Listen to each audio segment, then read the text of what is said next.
tigré, façon Cyril Lignac.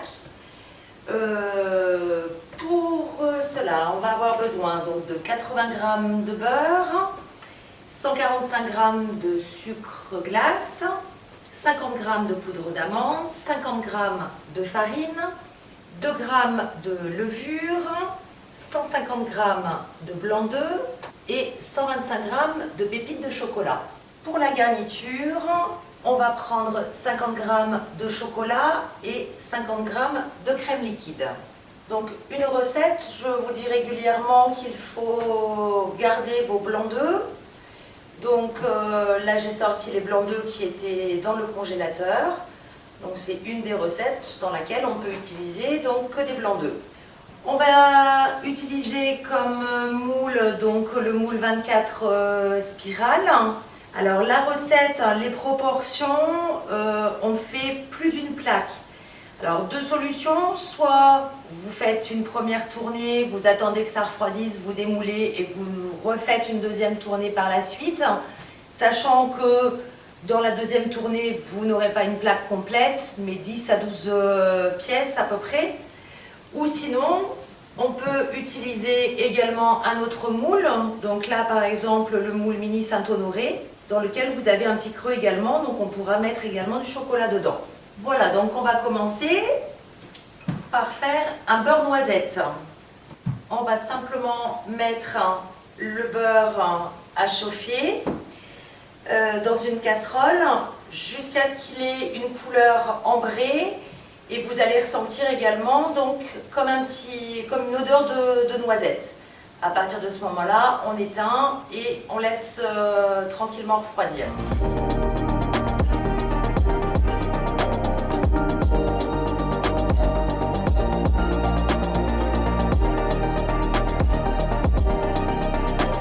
Là, le beurre est entièrement fondu. Donc, il ne faut pas hésiter régulièrement à faire tourner la casserole. Donc pour remuer le beurre, il n'y a pas besoin d'utiliser de fouet ou de spatule ou autre.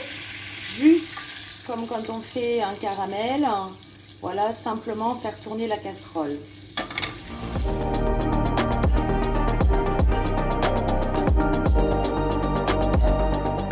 Notre beurre commence à prendre sa couleur, enfin a pris sa couleur ambrée. On ressent cette odeur de noisette. Voilà, en fait quand vous remuez comme ça, vous avez l'apparence, enfin la couleur d'un caramel un peu. Voilà, donc là on va pouvoir éteindre et laisser tranquillement refroidir le temps qu'on mélange les autres ingrédients. Donc en fonction des casseroles que vous avez des fois des casseroles qui continuent de chauffer un peu si vous avez un fond épais.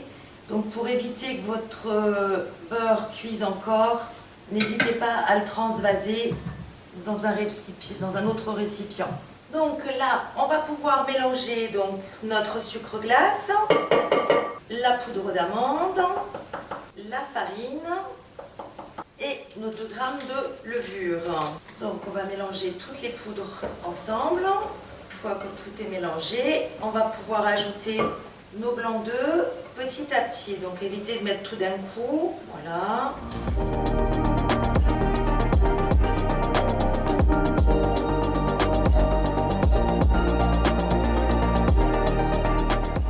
Les blancs d'œufs sont bien incorporés.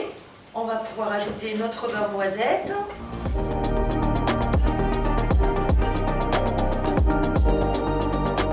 ne pas hésiter à mettre justement les petits grains un peu marrons que vous avez dans le fond.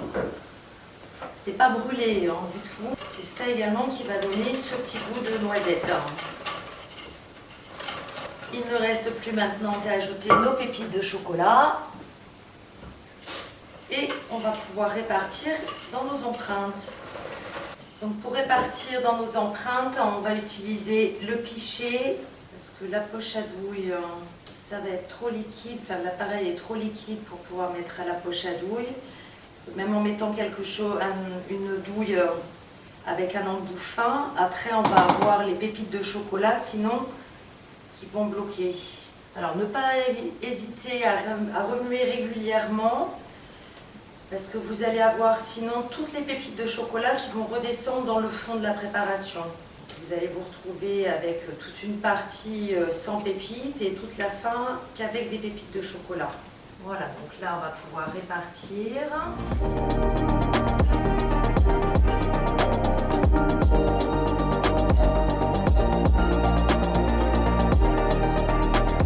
Pas hésiter, oui, comme je le disais, à bien remuer régulièrement. Et donc là, les empreintes, on les remplit pratiquement jusqu'en haut. On laisse juste quelques millimètres.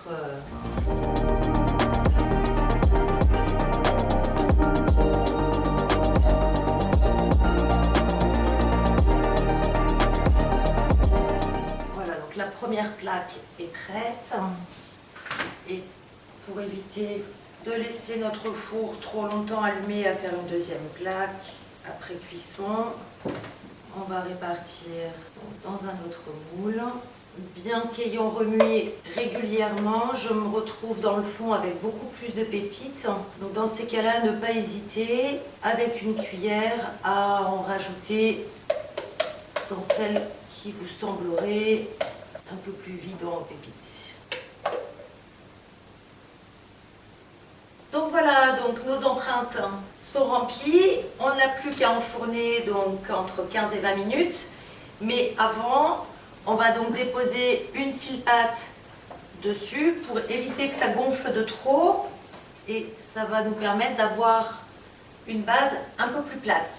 Donc le temps que nos spirales tigrées cuisent, on va préparer le petit chocolat fondu. Donc vous pouvez utiliser, si vous voulez, des pépites de chocolat. En général, ça reste quand même beaucoup plus cher que du chocolat classique. Ça prend pas longtemps. Moi, j'aime autant le concassé.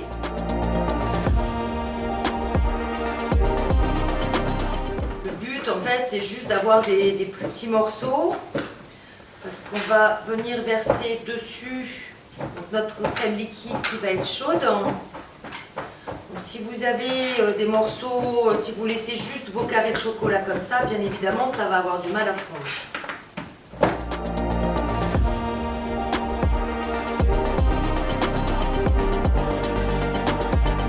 Voilà. Donc nos spirales tigrées viennent de sortir du four. On va attendre quelques minutes et on va pouvoir les démouler. Donc nos spirales ont maintenant refroidi quelques minutes. On va pouvoir donc les démouler.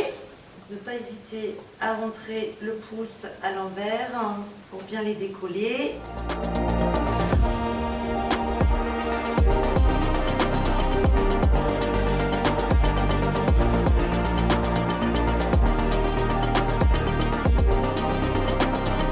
Donc on va maintenant pouvoir ajouter dedans notre ganache au chocolat.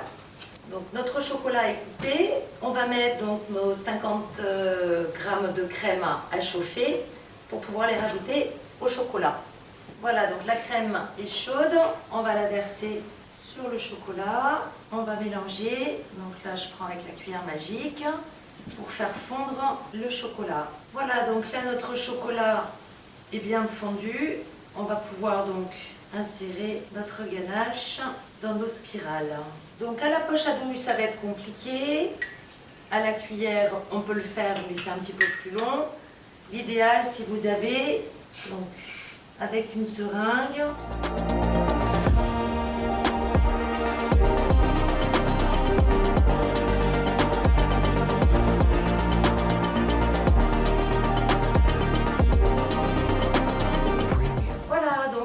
On a mis notre chocolat, il ne reste plus qu'à attendre quelques minutes que le chocolat se fige et après il ne reste plus qu'à déguster.